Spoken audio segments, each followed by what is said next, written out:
আসসালামু আলাইকুম রহমতুল্লাহ। সপ্তম শ্রেণীর প্রিয় শিক্ষার্থীরা কেমন আছো? সবাই আশা করি অনেক ভালো আছো।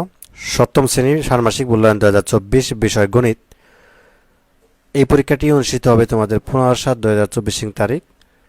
মূল্যায়ন প্রশ্ন উত্তর পর্ব 2। ঠিক আছে, ইতিমধ্যে তোমাদের প্রথম পর্ব দেওয়া আছে, অবশ্যই সেই ভিডিওটি দেখবা। খুবই গুরুত্বপূর্ণ প্রশ্ন এবং উত্তর কিন্তু দেওয়া আছে ওই ভিডিওটির মধ্যে। তো দেখো, তোমাদের জন্য একটি একক একক কাজ রেখেছি, খুবই গুরুত্বপূর্ণ। কারণ মূল্যায়ন পরীক্ষায় এই টাইপের প্রশ্ন কিন্তু করা হয়। ঠিক আছে, কাজে তোমাকে কি করতে হবে, একটু কৌশলী হতে হবে। কৌশলী যে প্রশ্নগুলো রয়েছে তোমাদের বই এবং বইয়ের ভিতরে, সেগুলো কিন্তু শিখতে হবে। ঠিক আছে, তো একক কাজ তোমাদের বই থেকে এটা নেওয়া, এবং এই টাইপের অঙ্ক বা এই টাইপের যে অর্থাৎ গণিত বা যে বিষয়গুলো রয়েছে এই টাইপের কিন্তু করা হয়। ঠিক আছে, যেমন এখানে দেখো, খুব ভালোভাবে খেয়াল করবে।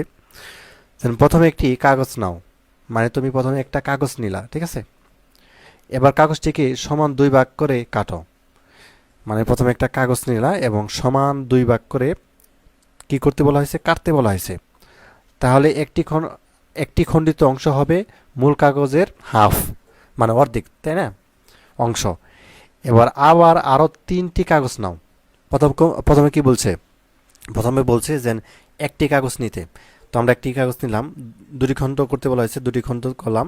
তো আমাদের মূল কাগজের কত অংশ হয়েছে, হাফ, মানে অর্ধেক অংশ, তাই না। তো তারপর আবার দেখো বলছে যে এবার 3টা কাগজ নিতে বলতে হয়েছে, এবং সেগুলোকে যথাক্রমে সমান 3, 4 ও 5 খণ্ডে বিভক্ত করো। ঠিক আছে, কি বলা হয়েছে, 3টি কাগজ নিতে বলা হয়েছে, বুঝো কিন্তু।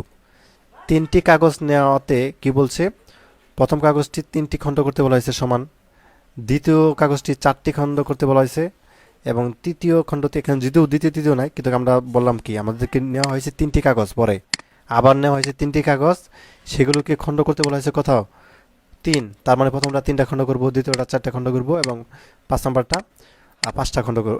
আচ্ছা, 3 নাম্বারটা 5টা খণ্ড করবো। তো করে নিচের ছকটি পূরণ করো। এবার আমাদেরকে ছকটা পূরণ করতে হবে। তো এখানে দেখো,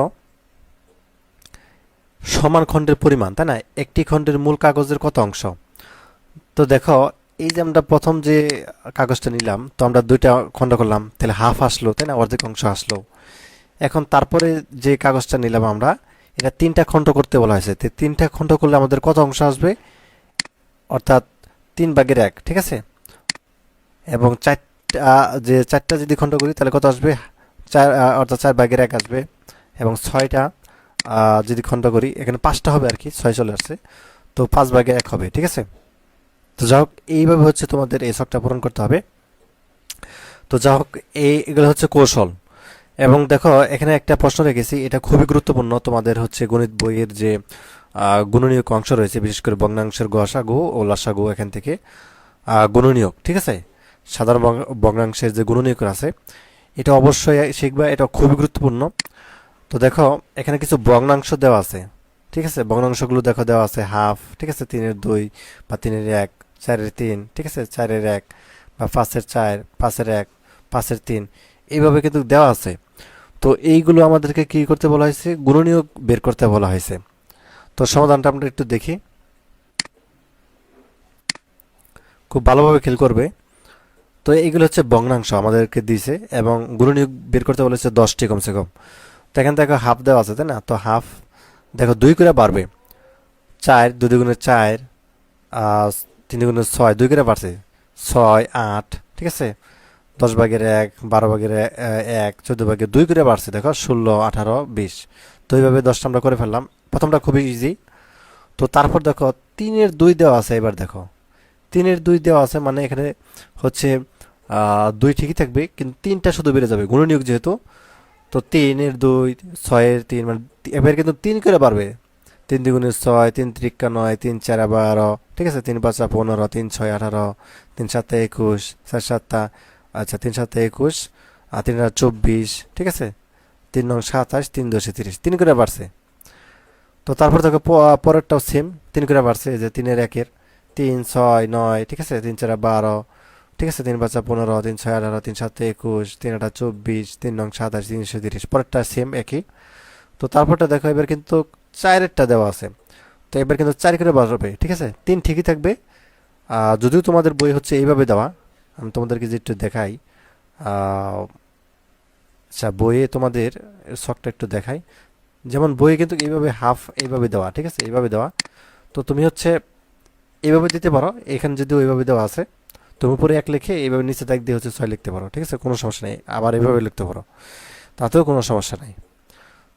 তো যাই হোক, চারটা দেখো, 4 করে বাড়বে, 4 4 দুগুণে 8, 3 4 12, 4 4 16, 20, 24, 28 এভাবে বাড়বে 40 পর্যন্ত, 10টা যেহেতু বলছে। এবং তারপর দেখো 5 5 করে বাড়বে, 5 10 15 20, ঠিক আছে, এভাবে বাড়বে 50 পর্যন্ত।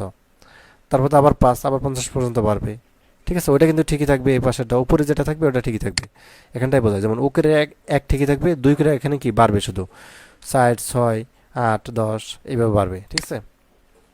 তো তারপর দেখো এভাবে 5এরটা আছে, এভাবে কিন্তু 5 10 15 এভাবে 50 পর্যন্ত এভাবে বাড়বে, ঠিক আছে, 20 25 30 35 40 45 50, ঠিক আছে। তো এই ছিল আজকের ক্লাস, দুইটা হচ্ছে আমরা সমাধান দেখলাম। তো আগামীকাল হচ্ছে তোমাদের চূড়ান্ত সাজেশন দেওয়া হবে। অবশ্যই সন্ধ্যার পর 7টার পর হচ্ছে আর যে জাতীয় স্কিল চ্যানেলটা ভিজিট করবে, অবশ্যই সেখানে পেয়ে যাবা, ঠিক আছে। নর্মাল সবাইকে এই ভিডিওটি দেখার জন্য আল্লাহ হাফেজ।